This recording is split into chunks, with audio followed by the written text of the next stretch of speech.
देखिए, आम आदमी पार्टी और कांग्रेस का गठबंधन तो चोर चोर मौसेरे भाई जैसा है। ठीक है, आईडी दिखाओ। मनसर और समाचार प्लेट टेढ़ी करो। नहीं दिख रही है, नहीं दिख रही है। थोड़ी टेढ़ी कर दो, टेढ़ी।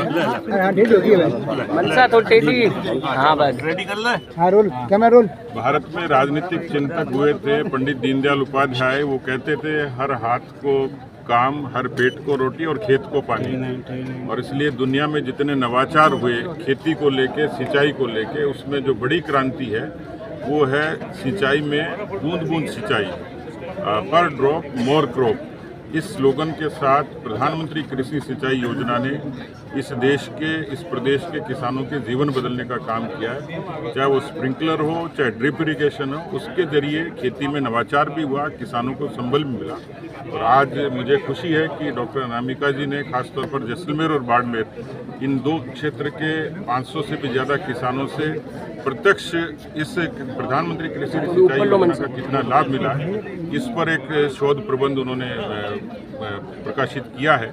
आज उसी की एक संगोष्ठी थी। मुझे सौभाग्य मिला क्योंकि मैं भी किसान परिवार से आता हूं और उस विचार से आता हूं कि जो किसानों के लिए फसल बीमा योजना से लेके, क्रेडिट कार्ड से लेके, प्रधानमंत्री किसान सम्मान निधि तक का जो सफर तय करती है और खेती का बजट 125 करोड़ का करती है, मुझे लगता है कि देश में खेती में किसानों के संबल के लिए मोदी सरकार ने जो काम किए उसकी झलक इस संगोष्ठी में दिखी। सर, किसान भी आंदोलन कर रहे हैं सर। आंदोलन चल रहा है और अभी रिसेंटली कांग्रेस और आप गठबंधन करने जा रही है आगामी लोकसभा चुनाव के मद्देनजर। किसान आंदोलन, क्योंकि आज मैटर किसानों से जुड़ा है, किसान पुत्र। देखिए, आम आदमी पार्टी और कांग्रेस का गठबंधन तो चोर चोर मौसेरे भाई जैसा है, क्योंकि फितरत एक जैसी है, न उनकी कोई नीति है, न कोई व्यवहार है, न कोई दृष्टि है।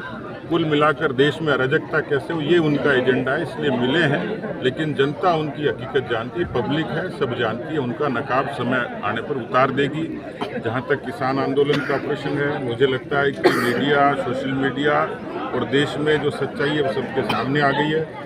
इस लोकतंत्र में अभिव्यक्ति की आज़ादी जरूर है, लेकिन उसमें हिंसा का कोई स्थान नहीं है, उसमें किसी तरीके के अराजकता का स्थान नहीं है। भारत की सरकार ने एक नहीं, सैकड़ों बार अनेकों तरीके से बातचीत की कोशिश भी की है, आज भी जारी है। और मुझे लगता है कि अंतिम समाधान टेबल पर और बातचीत से संभव है।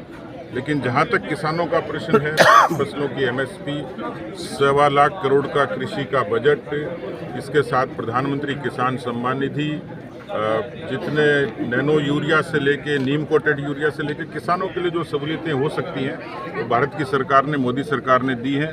वाजपेयी साहब सरकार से लेके मोदी सरकार तक देश में आज़ादी के बाद ये पहली सरकारें थी जिन्होंने किसानों को संबल देने का काम किया।